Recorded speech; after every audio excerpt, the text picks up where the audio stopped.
Petit Jornal. Inteligência e irreverência em doses diárias.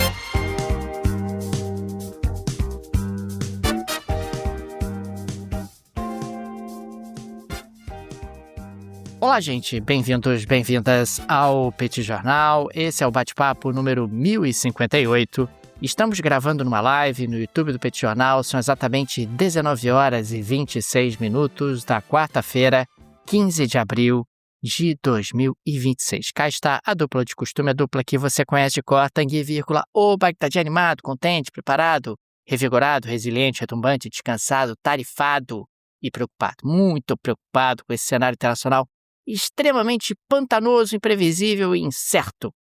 Mas estamos aqui para juntos seguirmos neste ano bastante complexo, onde juntos temos condições de tentar entender um pouco melhor o que está acontecendo e para onde estamos indo. E temos também Daniel Souza, que é esse que vos fala. Ao longo dos próximos minutos, vamos repercutir os principais acontecimentos internacionais das últimas horas. O professor Bagdadi, eu estava vendo aqui no descritivo desse magnífico episódio, tem um e-mail. Para que serve esse e-mail? Tudo bem, Daniel Souza, com S. Como vai você? Tudo bem com você? Como é que vai essa força? Opa! Tudo certo? Tudo bem. Daniel Souza, esse e-mail vamos imaginar assim, né? Cenário complicado, guerra, crise, problemas e tal. E, eventualmente, Daniel, você pode querer contratar o Petit Jornal para uma parceria, né? Tanto de patrocínio aqui no Petit Jornal, quanto de palestra, né? Você quer levar o Petit Jornal para dar uma palestra na sua empresa, a gente está com uma agenda aberta, vai ser um prazer estar com você, mas a única coisa que você tem que fazer é entrar em contato com a gente. Como? Por e-mail. Então tá lá o e-mail, conversa com a gente que a gente consegue fazer algo que seja personalizado para suas necessidades, né? Para eventualmente o desafio que você esteja passando, naturalmente com algo ligado ao escopo do que a gente costuma trabalhar aqui no Petit Jornal. Acaba sendo muito bacana porque a gente consegue oferecer o cenário internacional e o impacto sobre o negócio da empresa em particular, do setor em particular. A gente consegue efetivamente oferecer uma grande customização. Então, e-mail no link do descritivo desse episódio. Manda um e-mail pra gente que a gente conversa. É isso. Daniel Souza, queria dar as boas-vindas a todo mundo que está acompanhando a gente aqui. Mais um dia, né, Daniel? Mais um dia de tropeços nesse mundão de meu Deus. Um abraço aí para todo mundo que está acompanhando a gente no YouTube, pessoal que acompanha a gente pelo podcast. E, Daniel, surpreendendo ninguém, os Estados Unidos estão sendo beneficiados por uma ação que eles mesmos tomaram, que está jogando o mundo na lama, mas eles estão vendendo mais petróleo do que nunca. Me conta, Daniel, o que está acontecendo? Exatamente isso, Tanguy. Aliás, nós já havíamos cantado essa bola aqui no Petit Jornal, já havia essa expectativa. Os Estados Unidos são os maiores produtores de petróleo do planeta, é algo que às vezes a gente esquece. Os Estados Unidos são exportadores líquidos de petróleo, ou seja, exportam mais do que importam. Os Estados Unidos não têm mais a dependência que já tiveram no passado de importação de petróleo, incluindo aí o próprio Oriente Médio. Aliás, tem muita gente nos Estados Unidos que defende que os Estados Unidos deveriam se afastar do Oriente Médio, já deveriam ter se afastado há muito tempo do Oriente Médio e deveriam estar focando no Pacífico e na contenção da China de maneira mais assertiva. Mas, na semana passada, nós tivemos aí as exportações de petróleo dos Estados Unidos atingindo um novo recorde. Na semana passada, os Estados Unidos exportaram 5,2 milhões de barris por dia, uma alta de mais de 1 milhão de barris por dia em comparação à semana anterior, ou seja, uma alta bastante expressiva. Aliás, sempre que pode, o presidente Donald Trump gosta de lembrar a chineses ou todos aqueles que precisam de petróleo que estamos aqui, hein? Olha lá, hein? Se você está tendo dificuldade de importar petróleo de Hormuz, liga para mim que eu, Donald Trump, terei o maior prazer em aumentar a oferta de petróleo e enviar para você petróleo. Os Estados Unidos também têm uma capacidade grande de exportação de gás, o gás natural liquefeito, exportam inclusive para os europeus. Os americanos foram ali uma alternativa desde a guerra entre Rússia e Ucrânia, a redução de importações de gás por parte dos europeus, redução de importações de gás proveniente da Rússia. E os Estados Unidos também têm uma capacidade grande de exportações de derivados de petróleo. Então, exportam diesel, exportam gasolina já refinada, o que também acaba gerando uma receita importante para os americanos. Os americanos, por exemplo, refinam muito petróleo do Brasil, né? O petróleo pesado da Bacia de Campos.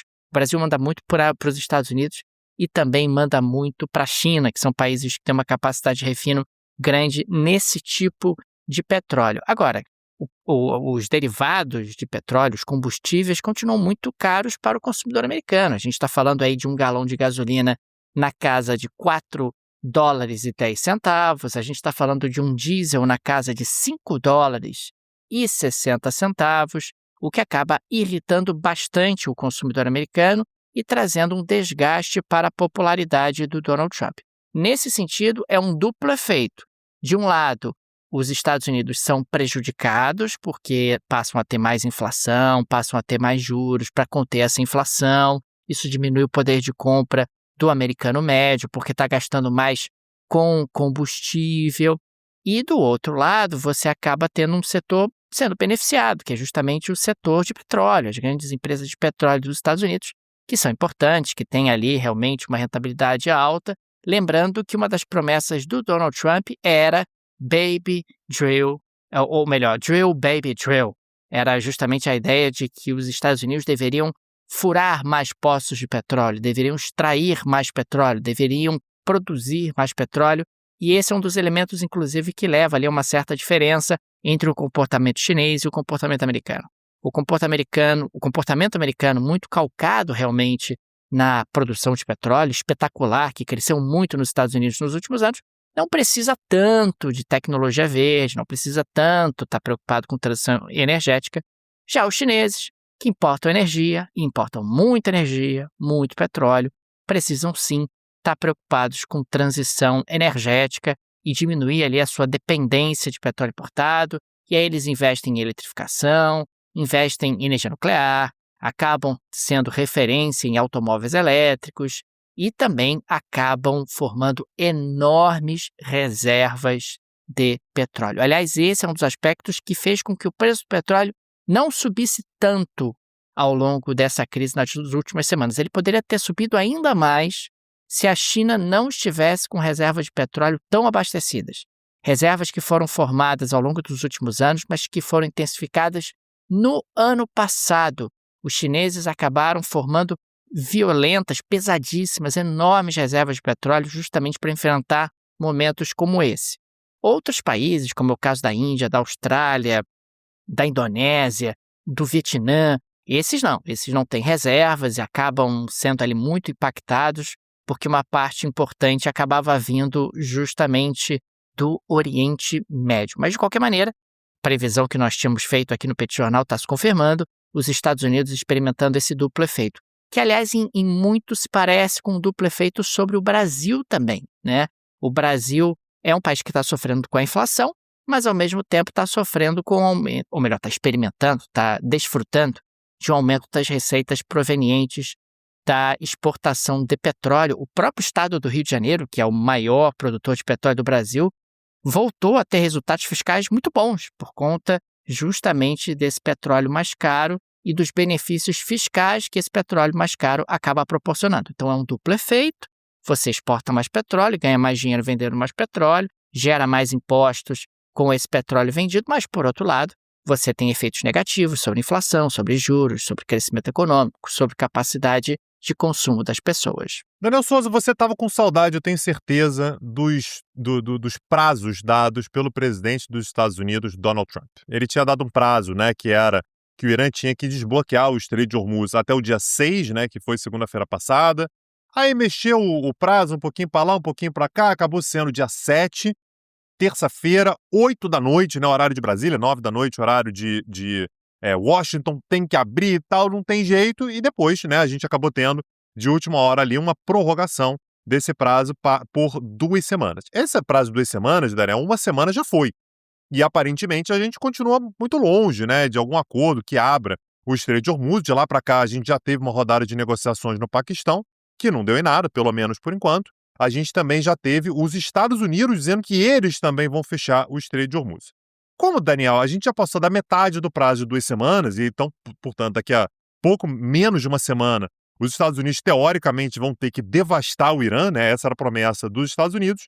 Ele disse que está pensando na possibilidade de prorrogar por mais 2 semanas o prazo, Mas ele acha, Daniel, que nem será necessário. Segundo Donald Trump, nós teremos 48 horas surpreendentes. Isso ele falou, tem algumas poucas horas, né, umas 3 ou 4 horas que ele falou isso, mas teremos amazing 2 days, né? Serão 2 dias muito surpreendentes porque estamos muito próximos de um acordo com o Irã. A gente já entendeu, né, Daniel, que são palavras meio vazias, né? Não tem nada de muito concreto. O Paquistão está tentando de tudo quanto é jeito recolocar as negociações no trilho. Hoje a gente teve, por exemplo, a chegada de um marechal de campo paquistanês chamado Asim Munir, que é o chefe do exército paquistanês e é o principal mediador desse conflito, que chegou a Teherã, né? Chegou a Teherã levando uma delegação de alto nível, exatamente com o objetivo de tentar encontrar ali uma via para recolocar as negociações no caminho, né? Para ver se as negociações elas podem voltar. Quando a gente fala sobre esse bloqueio dos Estados Unidos ao Estreito de Hormuz, Daniel, a gente teve um resultado que os Estados Unidos consideram muito promissor, que é que nas últimas 48 horas nenhum navio entrou ou saiu de portos iranianos. Isso aqui segundo os Estados Unidos, tá? O Irã diz que teve um super petroleiro que conseguiu contornar o bloqueio e chegou, portanto, num porto iraniano, mas segundo os Estados Unidos, nas últimas 48 horas, nenhum navio apareceu. Agora, o Irã, Daniel, alertou que se os Estados Unidos mantiverem o bloqueio, os seus aliados, os Houthis, vão interromper o tráfego não apenas em Hormuz, mas também no Golfo de Omã, no Mar de Omã e no Mar Vermelho, Daniel. Eles estão dispostos a fechar o Mar Vermelho. E aí você fecha uma outra artéria importantíssima, né? Se você não consegue passar pelo Mar Vermelho, você não consegue chegar no Canal de Suez, que é a ligação, né, que leva, portanto, ao Mar Mediterrâneo. Então tá todo mundo, Daniel, subindo um pouquinho mais o tom.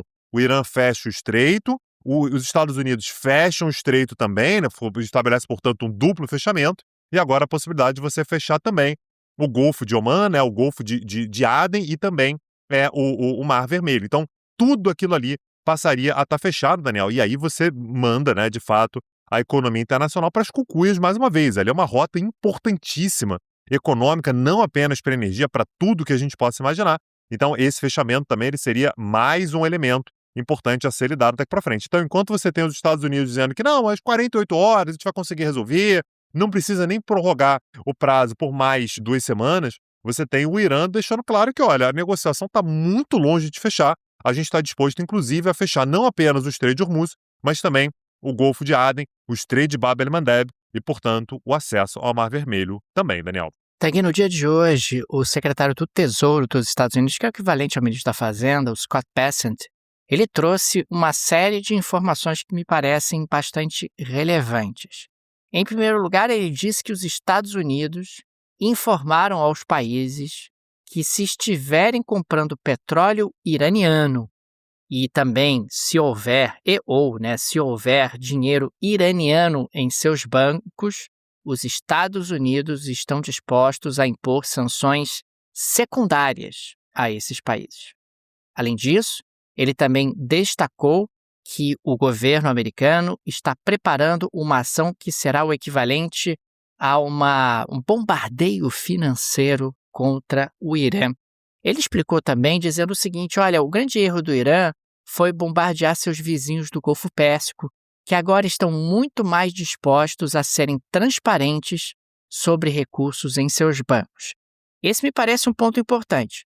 A gente não sabe até que ponto isso é verdade, mas países do Golfo Pérsico, países como o Catar e os Emirados Árabes Unidos, ao longo dos últimos anos, se tornaram ali um porto seguro para muita gente sancionada, para russos sancionados, para iranianos sancionados, como forma, inclusive, de atrair recursos que começaram a sair de países do Ocidente, em função das crescentes sanções que eram impostas.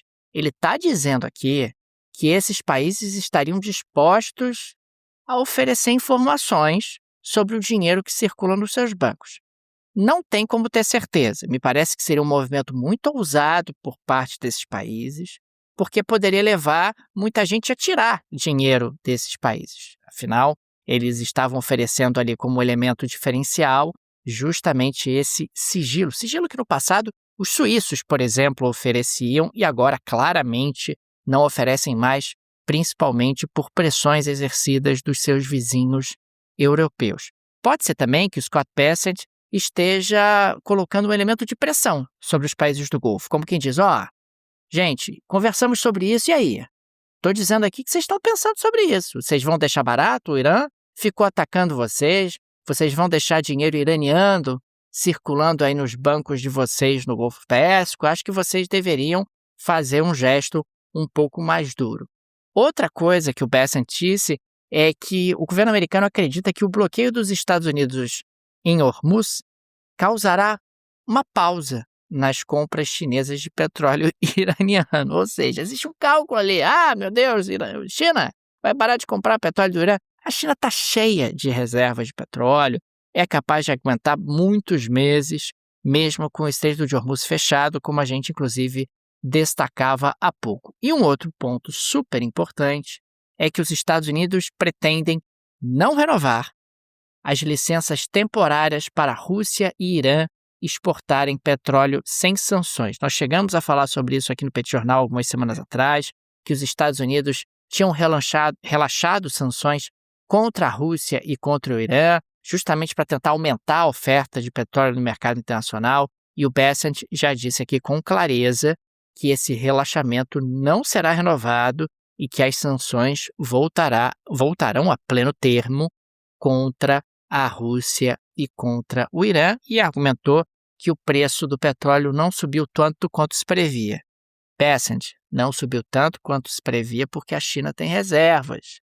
E ela conseguiu aguentar justamente toda essa pressão sem ter uma demanda voraz por petróleo, e ela está usando ali uma parte das suas reservas. Agora, isso não significa que o petróleo continuará barato por muito tempo se a guerra continuar. Aliás, você está falando sobre China, Daniel, eu vou pegar a ponte e vou chegar no Japão.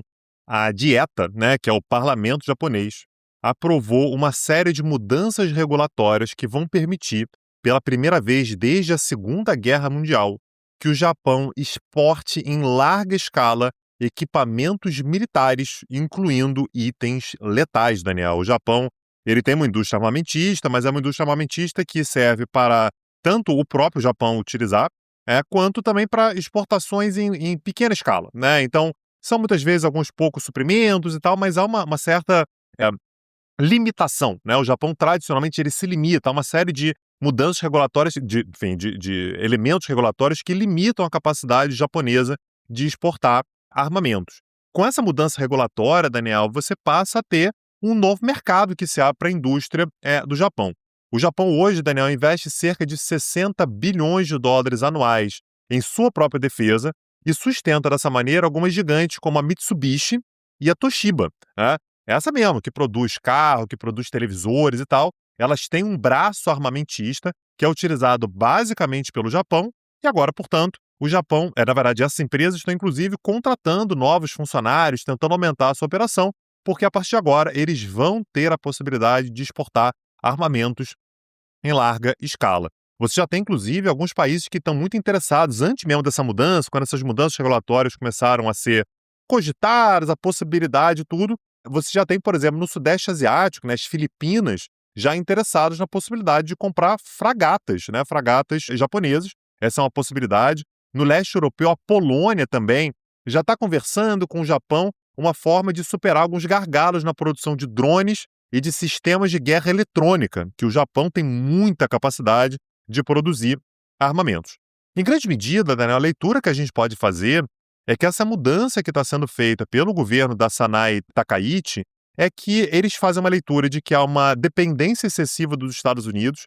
Então, que se eu ficar dependendo dos Estados Unidos estão dizendo que não vão mais me vender tantos armamentos, que o Japão tem que cuidar da sua própria defesa, que o Japão tem que pagar pela sua própria defesa. Aí, meu amigo, se for para pagar pela segurança do que vem dos Estados Unidos, eu faço a minha. Tecnologia eu tenho, capacidade de produzir eu tenho, mudo uma regulamentação, produzo meus próprios armamentos, ainda mais no momento no qual não apenas os Estados Unidos parecem menos propensos a oferecer essa ajuda, como também os Estados Unidos estão dividindo suas atenções ajudando a Ucrânia e numa guerra contra o Irã. Ou seja, os armamentos vão começar a demorar para chegar, Os Estados Unidos estão com outras prioridades. Você ainda tem uma certa instabilidade por parte de Donald Trump, se ele vai continuar ajudando, se não vai, dá para confiar em Donald Trump como aliado, não dá. Dá para confiar nos Estados Unidos no médio e longo prazo como aliado para garantir a segurança, além, Daniel, da própria Sanae Takaichi, ela ser considerada quase que uma discípula do Shinzo Abe, né, que era um dos artífices ali daquela ideia de que o Japão tem que voltar a ser uma potência militar, a gente tem que poder se defender, tem que gastar mais e tal. O problema que o Japão talvez encontre, Daniel, que me parece que é uma questão de ajuste, é que algumas marcas muito conhecidas do Japão, como a Toyota, por exemplo, ainda hesitam em associar os seus nomes a conflitos militares. Então, a Toyota ela teria capacidade de aumentar a sua produção de armamentos, né, de empreender mais, uma produção maior de armamentos, mas tem medo, Daniel, que você, que é um consumidor brasileiro, eventualmente olhe para a Toyota e fale, pô, a Toyota está fornecendo armamentos, está vendendo armas letais e tal, não sei se eu quero comprar um automóvel da Toyota por conta disso, mas de qualquer maneira, o Japão está encontrando aí no momento no qual o mundo, de uma forma geral, está aumentando o seu gasto militar, o Japão está encontrando, portanto, um novo mercado, vinculando o Estado japonês e, naturalmente, as principais empresas japonesas, que é sempre importante lembrar, são muito ligadas, né? As empresas japonesas e o Estado japonês são muito conectados. Se você quiser saber mais sobre isso, a gente tem, inclusive, um curso inteiro sobre o Japão lá no Petit Curso. A gente fala bastante sobre economia japonesa, sobre essa ligação. Está lá em petcursos.com.br. Tanguy, o J.D. Vance, o vice-presidente, ele compareceu a um evento na Geórgia do Turning Point USA, que é uma organização que foi fundada pelo Charlie Kirk e também pelo Bill Montgomery. Então, na prática, é uma organização que tem bastante força nos Estados Unidos. E ele foi pesadamente hostilizado no evento. Foi hostilizado principalmente por conta de dois aspectos. O aspecto número 1, Jesus Cristo. Afinal, o Donald Trump fez aquela postagem emulando Jesus Cristo e isso irritou profundamente os cristãos americanos. Inclusive, o J.D. Vance se converteu ao catolicismo, ele é católico já há alguns anos. E o segundo aspecto, a guerra no Oriente Médio.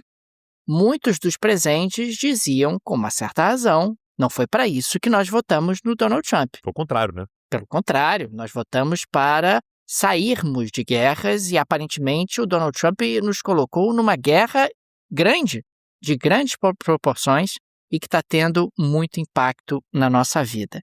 E foi muito, num certo sentido, constrangedor ver o J.D. Vance tentando construir um discurso que, ao mesmo tempo, ele não batesse frontalmente no Papa, não ofendesse os cristãos, mas não jogasse o Donald Trump ao mar. Então, como é que você faz se você precisa do Trump para que ele pavimente o caminho para você ser o sucessor do Donald Trump?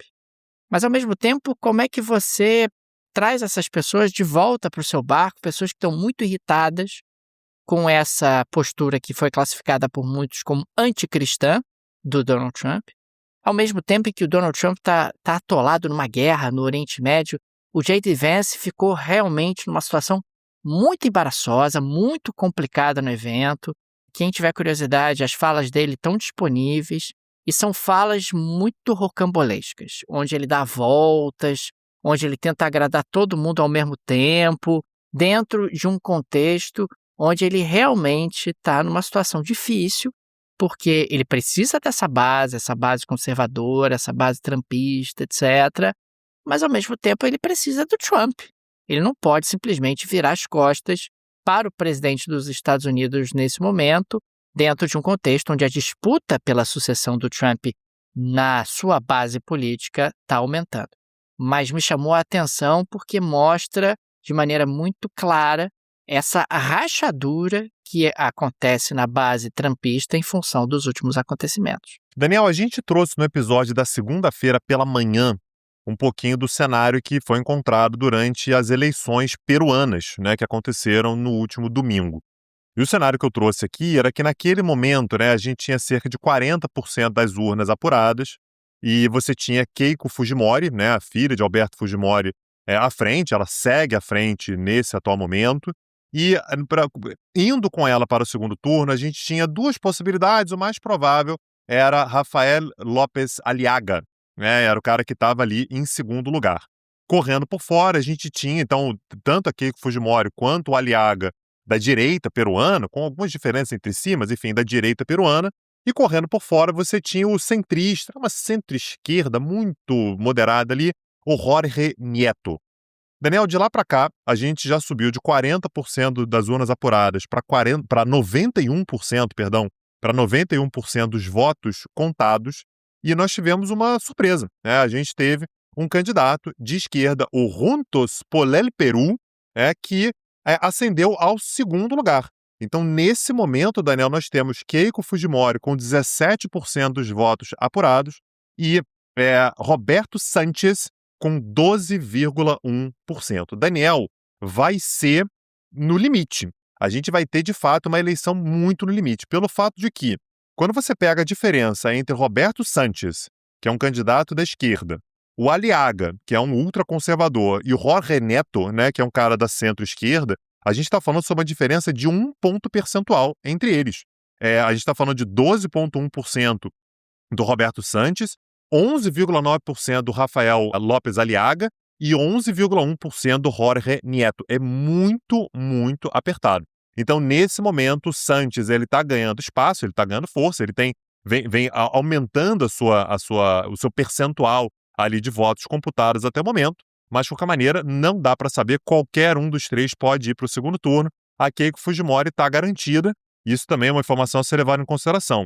Ela está garantida no segundo turno com 17% dos votos até o momento atual. Ou seja, Daniel, você tem muita, mas muita gente que não votou na Keiko Fujimori, que já está garantido no segundo turno. 83% dos peruanos não votaram na Keiko Fujimori. E falando um pouquinho mais sobre o Roberto Sánchez, Daniel, que ascende aí com a possibilidade de chegar, portanto, ao segundo turno, ele defende a criação de um Estado plurinacional, uma visão que, nesse sentido, parece um pouco a visão do Evo Morales, né, para a Bolívia, então visando dar maior poder de decisão às comunidades indígenas e reformar o modelo econômico neoliberal, e é um cara que tem uma ligação bastante forte com o ex-presidente peruano, que está preso, aliás, o Pedro Castillo. Ele foi preso porque ele tentou dar um autogolpe em 2022, acabou sendo preso por tentativa de golpe, e em suas redes sociais, o Roberto Sánchez, né, esse candidato, defendeu que hoje nenhum presidente constitucional deveria ser removido ou preso novamente, o que dá uma indicação de que, de repente, se ele for eleito, Daniel, ele pode até soltar, né, mandar soltar, enfim, fazer algum tipo de manobra para soltar o Pedro Castillo. Aliás, ele é inconfundível, Daniel, porque ele usa o mesmo chapelão do Pedro Castillo, tá, Daniel? Então, você olhar os candidatos assim, já sabe quem é, porque ele usa o mesmo chapéu muito característico ali do Pedro Castillo. Vamos ver, Daniel, a gente vai ter que acompanhar essa eleição até o final da apuração, mas a gente realmente vai ter emoção, Daniel, até o último momento para saber quem é que vai para o segundo turno com a Keiko Fujimori, Daniel. Tang, podemos avançar para a geleia da Shakira de hoje? Por favor, Daniel Souza, o que você tá... Peraí. Temos Donald Trump? Temos. Ô, Tang, eu até compartilhei com você, eu estou absolutamente preso em uma postagem da Embaixada do Irã na Arábia Saudita. Isso está disponível na conta deles no Twitter, onde eles publicaram um vídeo produzido por inteligência artificial, onde Donald Trump, com uma estética bem anos 80, com aquele excesso de cores característico dos anos 80, com aquele tecladinho característico da década de 80, começa a cantar uma música, a cantar uma canção. E ele canta, na realidade, a canção é a Voyage, Voyage, que é uma canção francesa muito conhecida da década de 80, só que aqui eles fizeram uma paródia e a canção é Blockade, fazendo referência ao bloqueio justamente de Hormuz. Ele começa na canção falando: Irã, abra o Estreito de Hormuz, por favor, deixe uns navios passar. Mas se você não deixar os navios passar, eu vou bloquear você, o Irã também. E aí vai ser pior, etc. Aí, num determinado momento, ele diz na canção que está sendo abandonado pela Melania, está sendo abandonado pelo MAGA, que ele vai ser impeachmentado, que está dando tudo errado, etc. Tem que o vídeo é absolutamente hilário. E fica aqui a recomendação, quem tiver curiosidade, porque acaba sendo uma forma, inclusive, que o Irã está adotando, e me parece uma forma bastante inteligente, de debochar do Donald Trump. Porque, cara, se o presidente dos Estados Unidos vira motivo de piada, uma parte do poder dele fica enfraquecida, uma parte do poder dele fica esvaziada, né?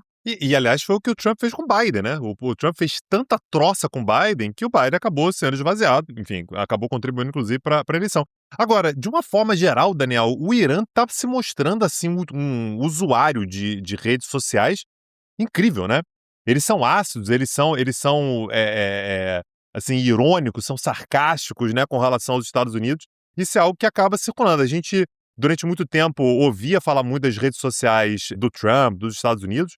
O que a gente ouve falar agora é o Trump se comparando com Jesus, e pior, depois ele diz que não era Jesus, que era um médico, né, que parecia eu achei que era um médico. É um negócio que, enfim, ninguém compra muito, mas isso que a estratégia, né, de redes sociais do Irã realmente tá sendo impressionante. Então eu recomendo aí, inclusive as embaixadas, né, como essa agora, né, a embaixada iraniana na África do Sul, né, se eu não me engano. Da África do Sul. Então a gente está falando sobre uma habilidade muito grande que o Irã vem tendo para lidar com redes sociais. Aliás, se você quer saber mais sobre essa guerra, sobre o que leva os Estados Unidos, né, o que levou os Estados Unidos a tomar essa decisão de atacar o Irã, que, enfim, me parece claramente um erro, né, um erro estratégico, mas o que motivou essa decisão? Por que o governo iraniano, por que o regime iraniano não caiu, né? Tudo isso a gente vem falando no curso que está rolando agora lá no PT Curso. Acessa lá, petcursos.com.br, você tem acesso a essas aulas que estão acontecendo ao vivo toda terça-feira, às 19 horas, como também a toda a biblioteca. É um stream, ou seja, você tem acesso a todo o conteúdo que a gente já produziu desde o ano de 2020. Vem com a gente, acessa lá, petcursos.com.br. Fica aqui também o nosso agradecimento aos apoiadores e apoiadoras do PT Jornal, vocês que ajudam a manter o nosso projeto. O PT Jornal é uma mídia independente, é uma mídia pequena, um trabalho bastante artesanal, e a ajuda de nossos apoiadores é de fundamental importância, e por isso sempre registramos aqui o nosso agradecimento a cada um deles. Fica também o convite, se você gosta do nosso projeto, se ele faz diferença na sua rotina, considere nos apoiar. No descritivo desse episódio tem várias alternativas. Tem a chave Pix, que é uma forma prática e instantânea de apoiar o PT Jornal. Dá, inclusive, para ativar o Pix recorrente, chave Pix no descritivo desse episódio. Tem também o link do Apoia-se, o link do Patreon. Tenho certeza que uma dessas alternativas será confortável para você. É isso, Daniel Souza. Amanhã estamos de volta. Um abraço, até a próxima. Valeu! Tchau, tchau. PT Jornal. Inteligência e irreverência em doses diárias. Acesse www.petjornal.com.br.